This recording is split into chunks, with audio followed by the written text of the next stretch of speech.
आज का ताज़ा न्यूज़ है। न्यूज़ ये है कि एक गर्भवती महिला थी, उसके पति उसको कई दिन से दहेज की बात को लेकर के लड़ते झगड़ते रहते थे, लेकिन उस दिन कुछ ज़्यादा ही हो गया। होने के दौरान पति गुस्सा में आकर के उस गर्भवती महिला को लाठी से पीट कर हत्या कर दिया गया। अरे ठीक है भाई, एक दहेज एक बात समझ में आता है, लेकिन इस हद तक लोग गुजर जाते हैं, इस हद तक लोग गिर जाते हैं, इस समझ में नहीं आता कि समाज किस ओर बढ़ रहा है। खैर छोड़िए, ये सब से हमको सीख लेना है। हम लोग आगे पढ़ते हैं। पिछले वीडियो में हमने पढ़े थे रासायनिक अभिक्रिया एवं समीकरण के पार्ट 1। उसमें आपको हम बताएं थे रासायनिक अभिक्रिया के बारे में। यहाँ हम लोग पढ़ने वाले रासायनिक समीकरण के बारे में कि रासायनिक समीकरण क्या होता है या कितने प्रकार के होती है, उसको संतुलित करेंगे हम लोग। देखिए रासायनिक समीकरण होता क्या है। जैसे आपको हम पिछले वीडियो में आपने देखा होगा कि सोडियम को जल में डाल रहे थे तो सोडियम हाइड्रोक्साइड बन रहा था, जो दिख नहीं रहा था, लेकिन हाइड्रोजन गैस और ऊष्मा दिखाई दे रही थी। ये तो दिखाई दे रहा था। अब इसको इतना बड़ा बोलने में उसको क्या कहते हैं कि छोटा करना है, उसको संकेत के रूप में दर्शाने की क्रिया को ही रासायनिक समीकरण कहते हैं। सिंपल सा देखिए, यहाँ लिख दिए हैं, रासायनिक अभिक्रिया में मौजूद अभिकारक एवं प्रतिफल, अभिकारक और प्रतिफल आप लोग जानते हैं कि आणविक सूत्र या संकेतों की सहायता से जो समीकरण बनाया जाता है उसे रासायनिक समीकरण कहते हैं। देखिए जैसे हम लोग बोलचाल की भाषा में जब दोस्त लोग होता है, जिसको नाम रहता है उसके 2 अक्षर को यूज करते हैं, पी के, बी के, सी के, एम के, इस तरह से यूज करते हैं ना, ताकि उस शॉर्ट रूप है। हालांकि जो नाम एम के, बी के हम बोल रहे हैं उसमें शॉर्ट फॉर्म है, उसका नाम कुछ और होगा। एम के से कई नाम हो सकते हैं, लेकिन शॉर्ट रूप में बोलने से क्या होता है कि वो समझ भी जाता है और जल्दी वो हम बोल भी पाते हैं। तो ये रासायनिक समीकरण को क्या होता है कि अभिकारक और प्रतिफल है ना, उसको सूत्र की सहायता से, संकेत की सहायता से समीकरण बना दीजिए, उसी को बोलते हैं रासायनिक समीकरण। देखिए, या फिर उसको दूसरे भाषा में बोल सकते हैं अभिकारक एवं प्रतिफल के संक्षिप्त निरूपण, छोटा निरूपण को हम लोग क्या कहते हैं, रासायनिक समीकरण कहते हैं। देखिए आपको और भी उदाहरण देते हैं। हम लोग कविता पढ़ते हैं ना, कविता का मतलब होता क्या है? कविता का वह मतलब होता है कि बहुत बड़ी बात को एक छोटे भाषा में सिमट देना ही कविता कहलाता है। समझ में आ गया? आप लोग जैसे हम एक उदाहरण दे रहे हैं, जैसे आपको हम बताए थे कि सोडियम को जल में डालने पर क्या होता है कि सोडियम हाइड्रोक्साइड हाइड्रोजन गैस तथा ऊष्मा निकालती है। इसे देखिए ना, स्पष्ट पता चल जा रहा है कि सोडियम का सूत्र होता है, ये जल का सूत्र है, सोडियम हाइड्रोक्साइड है और हाइड्रोजन गैस है और ऊष्मा है। इसको हम भाषा में लिखते तो 2 लाइन कम से कम जाती, 2 से 3 लाइन। लेकिन देखिए इसको संक्षिप्त निरूपण नहीं कर दिए, सूत्र या संकेतों की सहायता से नहीं दर्शा दिए। तो यही हो गया मेरा कौन सा समीकरण, तो सॉरी रासायनिक समीकरण हो गया। और भी देखिए आपको ये हम जो लिखने वाले वो आपको आने वाले समय में हम करवाने वाले हैं। मैग्नीशियम को फीता लीजिए, उसको ऑक्सीजन की उपस्थिति में जलाइए। क्या करना है? गर्म करना है, यानी जलाना है। तो क्या होता है कि मैग्नीशियम ऑक्साइड का सफ़ेद राख बचता है। तो इसको हम समीकरण के रूप में दर्शा दिए कि ना दर्शा दिए, तो हो गया आपको रासायनिक समीकरण। ठीक समझ में आ गया? उसके बाद रासायनिक समीकरण 2 प्रकार की होती है। कौन कौन? संतुलित रासायनिक समीकरण, असंतुलित रासायनिक समीकरण। संतुलित और असंतुलित से आपको समझ में खुद आ रहा होगा। संतुलित का मतलब होता है कि 2 पहिया अगर इक्वल में है तो उसको संतुलित कहेंगे। अगर 2 पहिया आगे पीछे ऊपर नीचे है तो इसको संतुलित नहीं कहेंगे। तो देखिए रासायनिक समीकरण तो 2 चीज़ आता है, अभिकारक एवं प्रतिफल आता है। तो इसको संतुलित रासायनिक समीकरण को हमको डिफाइन करने के लिए कहें तो कैसे करेंगे? देखिए एकदम सिंपल सी बात है। रासायनिक समीकरण में, या फिर ऐसे बोलेंगे, रासायनिक अभिक्रिया में भाग लेने वाले अभिकारक एवं प्रतिफल के जो अणु होते हैं उनके परमाणुओं की संख्या समान है तो हम बोले कि वो संतुलित रासायनिक समीकरण है। या फिर आप दूसरे भाषा में वैसा रासायनिक समीकरण जिसमें अभिकारक एवं प्रतिफल के अणु में जो परमाणु मौजूद होंगे अगर उनकी संख्या समान है तो इस संतुलित रासायनिक समीकरण कहलाएगा। अगर अणुओं में उपस्थित परमाणुओं की संख्या समान नहीं है तो उसको असंतुलित रासायनिक समीकरण कहते हैं। समझ में आ गया? यहाँ पर देखिए, एक कैल्शियम कार्बोनेट है, कैल्शियम एगो है, कार्बन एगो है, ऑक्सीजन 3 गो है। कैल्शियम एक गो है, ऑक्सीजन यहाँ देखिए 3 गो है और कार्बन एक गो है। तो कैल्शियम एगो, कार्बन एगो है, ऑक्सीजन यहाँ 3 गो है, ऑक्सीजन 3 गो है। तो दोनों तरफ परमाणुओं की संख्या समान है तो इसको संतुलित बोलेंगे। देखिए जिंक कार्बोनेट, जिंक एगो है, कार्बन एगो है, कार्बन ऑक्सीजन 3 गो है, ऑक्सीजन 2 और 1 यहाँ 3 गो है। तो दोनों तरफ इक्वल है। देखिए अमोनिया को हाइड्रोक्लोरिक अम्ल में डाला गया है तो नौसादर बना। नौसादर का सूत्र है। इसमें देख रहे कि नाइट्रोजन एगो है, क्लोरीन एगो है, हाइड्रोजन 3 और 1 4 गो इधर है तो हाइड्रोजन भी 4 गो है। तो दोनों तरफ परमाणुओं की संख्या समान है तो संतुलित रासायनिक समीकरण, और अगर समान नहीं हुआ तो उसको बोलेंगे असंतुलित रासायनिक समीकरण। जहाँ पर यहाँ पर देखिए हमने जो सोडियम का प्रयोग किए थे वो असंतुलित रासायनिक समीकरण होता है। देखिए सोडियम एगो, हाइड्रोजन 2 गो है, हाइड्रोजन यहाँ 3 गो हो गया। आप लोग गौर कीजिए, ऑक्सीजन एगो है, ऑक्सीजन है, उष्मा का कोई सूत्र नहीं है, इसीलिए यहाँ इसमें नहीं दर्शाएंगे समीकरण के रूप में कि भाई वो संतुलित में आया कि नहीं, इसको बस दर्शा देंगे ऐसे ही। तो ये असंतुलित हो क्योंकि हाइड्रोजन इधर 2 हो गया, हाइड्रोजन इधर 3 हो गया। इधर देखिए मैग्नीशियम को जब हाइड्रोक्लोरिक अम्ल में डाला जाता है तो मैग्नीशियम क्लोराइड में हाइड्रोजन बनता है। यहाँ देखिए मैग्नीशियम एक, हाइड्रोजन 2 गया काम से, आगे देखने की जरूरत नहीं है। आपको एक नंबर पूछ देता है, दे देता, कहता है कि बताइए निम्नलिखित में कौन संतुलित है कौन असंतुलित। तो सिंपल तो है यार, आप लोग दोनों तरफ देख लीजिए, दोनों तरफ बराबर है तो संतुलित और बराबर नहीं तो असंतुलित। ये भी देख सकते हैं, मैग्नीशियम है एक, ऑक्सीजन 2 गो है, ऑक्सीजन 1 गो है, तो कहाँ दोनों तरफ इक्वल है। जब इक्वल नहीं है तो असंतुलित रासायनिक समीकरण। समझ में आ गया, इसको आप स्क्रीनशॉट लीजिए। उसके बाद हम लोग आगे असंतुलित समीकरण को संतुलित करने की विधि को पढ़ते हैं। अब पढ़ते हैं हम लोग रासायनिक समीकरण को संतुलित करने का विधि यानी तरीका, कि रासायनिक समीकरण को किस तरह से हम लोग संतुलित करते हैं। तो देखिए रासायनिक समीकरण को संतुलित करने का मिले 3 विधि लेके आपको 2 विधि पढ़ाएंगे। एक विधि आपको हायर एजुकेशन पढ़ना है। सबसे पहला विधि अनुमान विधि यानी हीट एंड ट्रायल मेथड, और दूसरा आपको हम पढ़ाएंगे इसमें ही। देखिए अनुमान का मतलब तो आप किसी चीज़ का आकलन करना, अनुमान करके किसी भी समीकरण को संतुलित कर देते हो वो कहलाता है अनुमान विधि।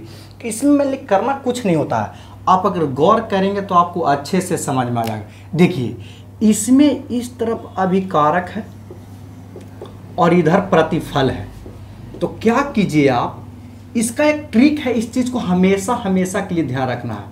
वो क्या है कि सबसे पहले धातु को करना है संतुलित, यानी मेटल को। आप पहले धातु को कीजिए, उसके बाद अधातु को करना है यानी नॉन मेटल के, उसके बाद ऑक्सीजन को, लास्ट में हाइड्रोजन के करना है।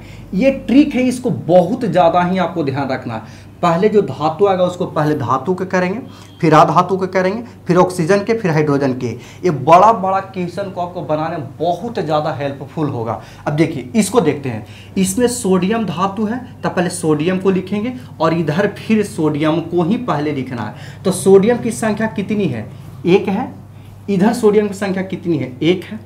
उसके बाद ऑक्सीजन लिखना है क्योंकि और दूसरा तो अधातु है नहीं। ऑक्सीजन 1 है, इसमें ऑक्सीजन 1 है, कोई दिक्कत नहीं। अब हाइड्रोजन देखेंगे तो इस तरफ 2 है और इस तरफ हाइड्रोजन जो है, गौर करना है जी, यहाँ पर 1 और यहाँ पर 2, डायरेक्ट आप 3 मत लिखिएगा, 1 + 2 लिखिएगा। क्यों? क्योंकि जब इसमें आप गुना करेंगे तो सिर्फ इसी हाइड्रोजन में ना गुना होगा, अब इसमें गुना कीजिएगा तो सिर्फ इसमें गुना, इसलिए अलग अलग करके लिखना। इस बात को हमेशा ध्यान रखना। अगर एक ही तत्व 2 जगह है तो दोनों को ऐड करके एक बार नहीं लिखना है, उसको अलग अलग लिखना है। अब हम मिलाते हैं, सोडियम संतुलित है, ऑक्सीजन संतुलित है, लेकिन हाइड्रोजन है 2 गो है, 3 गो है। अब क्या कीजिए कि हमको इसमें संतुलित करने के लिए 3 है और ये 2 है, तो आप डायरेक्ट गुना कीजिएगा इसमें 2 से और इसमें 3 से, तो मामला फंस जाएगा। क्योंकि 2 में गुना कीजिए तो भाई इसमें कर रहे हैं कि इसमें कर रहे हैं। तो हम देखिए ना, अगर इसमें 2 से गुना करेंगे तो हो जाएगा 4, एक वाला में 2 से गुना कर दे रहे हैं। गौर करना है, एक वाला में 2 से गुना करने से हो जाएगा 2 एकम 2, टोटली हो जाएगा 2 + 2 यानी 4। और इसमें भी क्या करते हैं कि 2 से गुना कर देते हैं, तो हो जाएगा, ये भी कितना हो जाएगा, 4 हो जाएगा। तो 2 से गुना कर लेते हैं। अब जब 2 से गुना कीजिएगा तो ऑक्सीजन में भी तो 2 से गुना हो गया, और इधर हाइड्रोजन में 2 से गुना किए हैं, तो हाइड्रोजन मतलब 1 वाला हाइड्रोजन, तो सोडियम में भी 2 से गुना हो गया। तो यहाँ पर सोडियम में भी 2 से गुना करना पड़ेगा, ऑक्सीजन में भी 2 से गुना करना पड़ेगा। तो ये हो गया 2 गो, ये भी हो गया 2 गो। अब फिर गौर करना है, अब क्या करना है, फिर हम धातु मिलाएंगे, धातु एक है, धातु एक, दो, गड़बड़ हो गया, ऑक्सीजन संतुलित हो गया, हाइड्रोजन भी संतुलित हो गया, लेकिन धातु गड़बड़ा गया है। तब फिर से धातु को संतुलित करेंगे, तो इस धातु में 2 से गुना कर देंगे तो काम बन जाएगा, तो 2 से गुना कर दीजिए।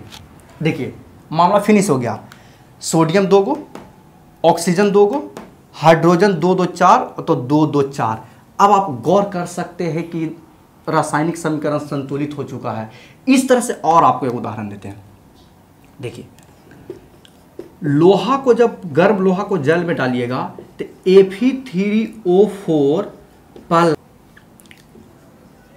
इसको संतुलित करते हैं। देखिए इसमें आप गौर करेंगे, यह है अभिकारक और ये है प्रतिफल। हम लोग को ट्रिक को ध्यान में रखते हुए आगे बढ़ना है। यहाँ पर लोहा जो है से धातु है मेरा, लोहा कितनी है तो 1 है, यहाँ पर भी लोहा कितना है तो 3 है, ओके। उसके बाद ऑक्सीजन देखना है, ऑक्सीजन कितना है 1 है, यहाँ ऑक्सीजन कितना है तो भैया 4 है। हाइड्रोजन कितनी है संख्या में, हाइड्रोजन 2 है, यहाँ पर भी हाइड्रोजन 2 है। तो हमको सबसे पहले धातु देखना है, इस बाद में देखेंगे। तो धातु यहाँ पर 1 है, यहाँ पर 3 है, तो 3 से गुना कर दें। 3 से गुना करने से केवल 3 धातु में ही गुना होगा, ओके। फिर से मिलाएंगे, धातु 3, धातु 3, ऑक्सीजन यहाँ 1 है, यहाँ ऑक्सीजन 4 है, तो इसमें क्या करेंगे 4 से गुना कर देंगे। तो भैया जब ऑक्सीजन में 4 से गुना कीजिएगा तो हाइड्रोजन में भी 4 से गुना होगा, तो हाइड्रोजन में भी 4 से गुना करना पड़ेगा। तो हो गया 4, ये हो गया 8। अब फिर से मिलाएंगे, धातु संतुलित है, ऑक्सीजन संतुलित है, लेकिन हाइड्रोजन असंतुलित हो गया। तो हाइड्रोजन में क्या कीजिए, यहाँ पर 4 से गुना करें से 8 बन जाएगा, बिल्कुल बन जाएगा। तो यहाँ भी 4 से गुना कर दीजिए, इस सिर्फ हाइड्रोजन में ही गुना हो गया, इस संतुलित हो गया।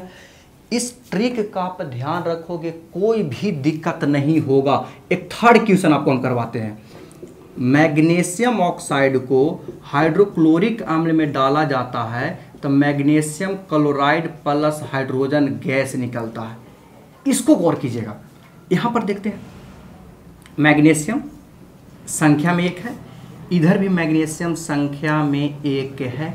उसके बाद देखिए भाई, हाइड्रोजन ऑक्सीजन को बाद में रखना, हम क्लोरीन को पहले लिखेंगे क्योंकि आ धातु को पहले लिखना है। तो क्लोरीन इधर 1 है, क्लोरीन इस तरफ कितना है भैया 2 है। उसके बाद ऑक्सीजन कितनी है 1, इधर ऑक्सीजन कितनी है H2O, सॉरी H2O होता है, इधर ऑक्सीजन भी 1 है, नो प्रॉब्लम। इधर हाइड्रोजन कितनी है 1 है, इधर हाइड्रोजन कितनी है तो 2 है, लिख दिए। ये चीज़ तो आपको लिखने में कोई दिक्कत नहीं हो रहा। अब मिलाइए, धातु संतुलित, क्लोरीन लफड़ा है, आगे देखे मत कीजिए क्योंकि धातु के बाद हमको अधातु को संतुलित करना है।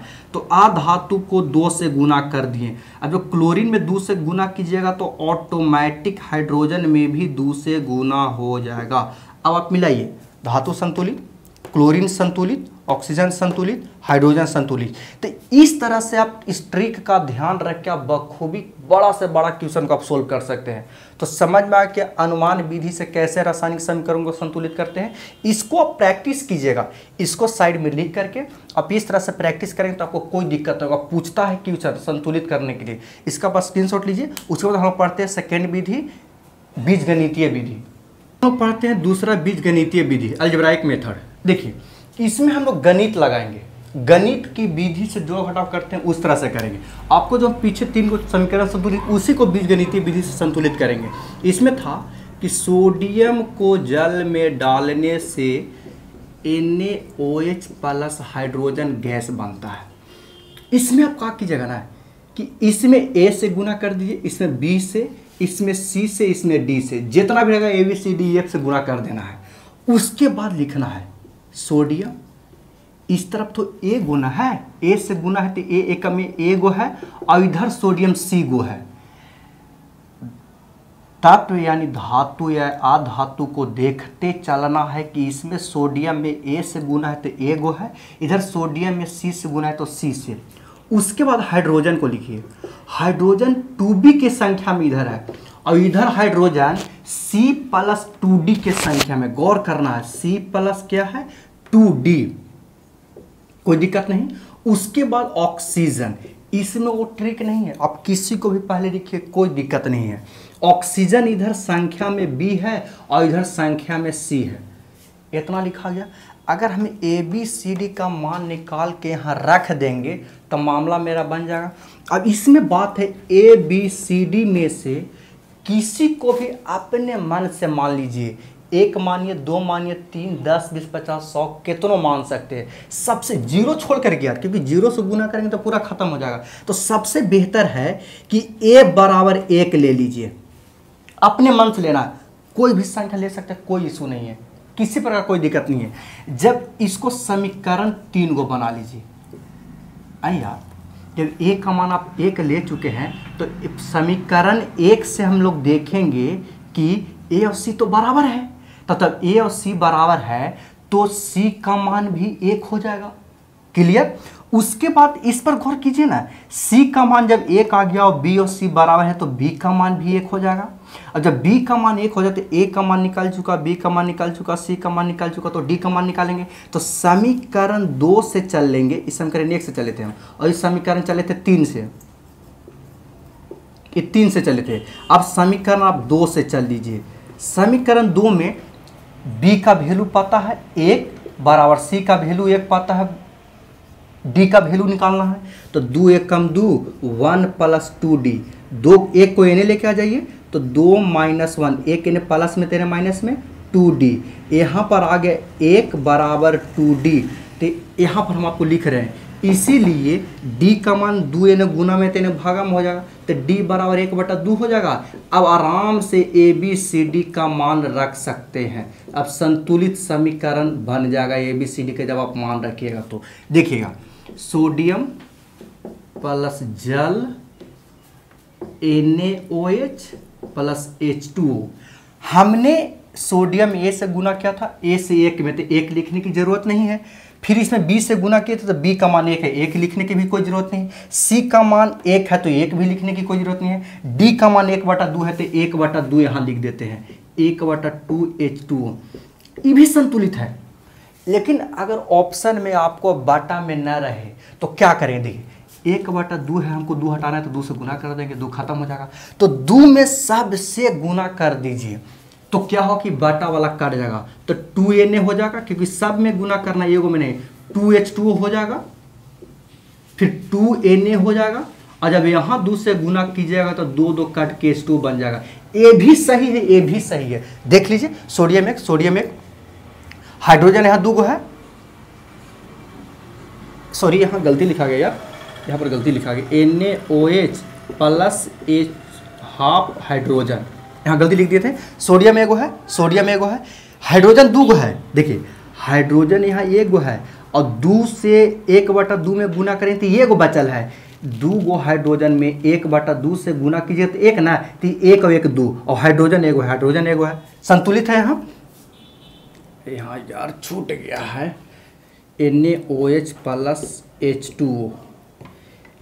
ये भी आपका आंसर सही है, ये भी आंसर सही है। आप मिला लीजिए इसको, सोडियम 2, हाइड्रोजन 4, हाइड्रोजन 2 1 कम 2 और 2 4, ऑक्सीजन यहाँ 2 से गुना है, ऑक्सीजन में भी यहाँ 2 से गुना है।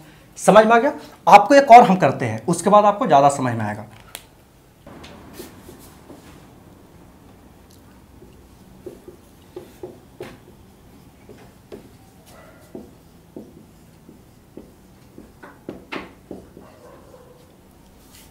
अब हम लोग इसको करते हैं, इसमें A से गुना कर दे रहे हैं, इसमें B से गुना कर दे रहे हैं, इसमें C से गुना कर दे रहे हैं, इसमें D से गुना कर दे रहे हैं।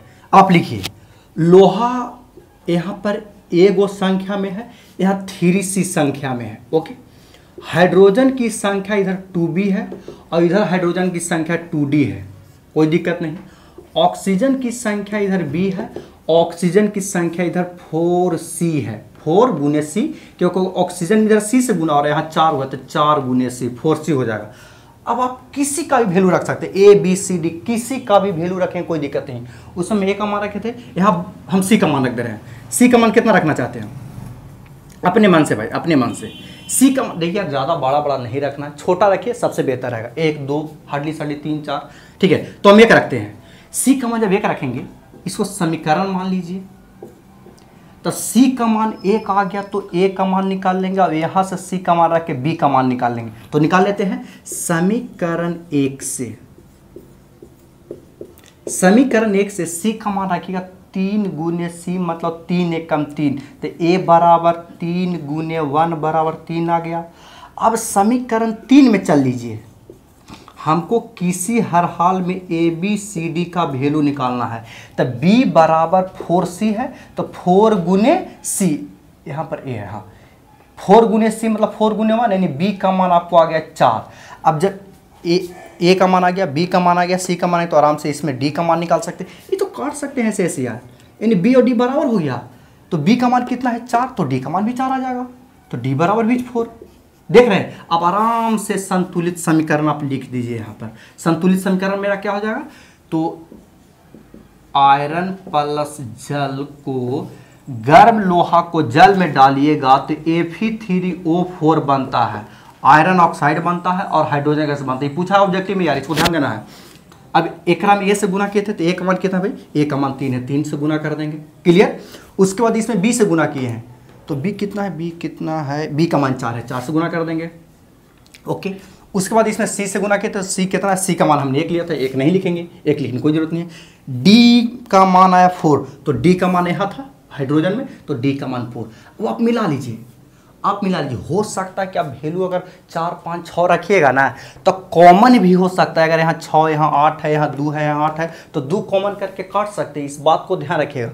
बटा में रहेगा तब गुना कर लीजिएगा, और ज़्यादा संख्या में रहेगा तो कॉमन होके काट भी सकते हैं। जैसे सिंपल से यार उदाहरण दे रहे हैं, 2a है प्लस 6b है, और इधर है 8c प्लस 10d है। यार 2 कॉमन करके काट लीजिए ना, 2 कॉमन करके काटेंगे तो इस तरह से बन जाएगा 4c प्लस 5d। तो ये भी गौर करना है, क्योंकि ऑप्शन नहीं मिला तो इस बात का ध्यान रखना है, और ऑप्शन वाला में यार तो गौर ही नहीं करना है। उसको तो ऐसे देख लेंगे कौन संतुलित है कौन असंतुलित है, मिला करके देखिए। लोहा 3 गो, लोहा 3 गो, हाइड्रोजन 8 गो है, हाइड्रोजन 8 गो है, ऑक्सीजन 4 गो है, ऑक्सीजन 4 गो है। तो ये है आपको बीज गणित, बिल्कुल सिंपल है यार। अपने से ABCD से गुना करना है, उसके मान ABCD जितनी संख्या से आप गुना कीजिएगा, किसी का भी मान अपने मनमाने 1 2 3 4 10 50 कितनों भी रख सकते हैं, और उसको कैलकुलेशन करके और सब की वैल्यू निकाल के और इसमें रख देना है, संतुलित हो गया। ये आपको समझ गए। ये दोनों तरीका बहुत ही शानदार विधि है। आपको पहला में ट्रिक बताएं, और इसमें इस तरह का विधि अपने मन से, लोग पता नहीं क्या क्या दिमाग लगते हैं यार कि इसको कैलकुलेशन के ABCD कोई भी वैल्यू रखो खटाक सा निकालिए, ज़्यादा दिमाग पेचिस नहीं करना है। बड़का दिमाग लगाने से आप ज़्यादा ब्रिलियंट नहीं हो जाएगा। ये सब चीज़ें होता है कि जितना जल्दी एग्जाम हॉल में करने की विधि होता है। तो ठीक है, ये हम लोग संतुलित करने की पूरी विधि पढ़ ली है, और हम लोग नेक्स्ट आगे पढ़ेंगे।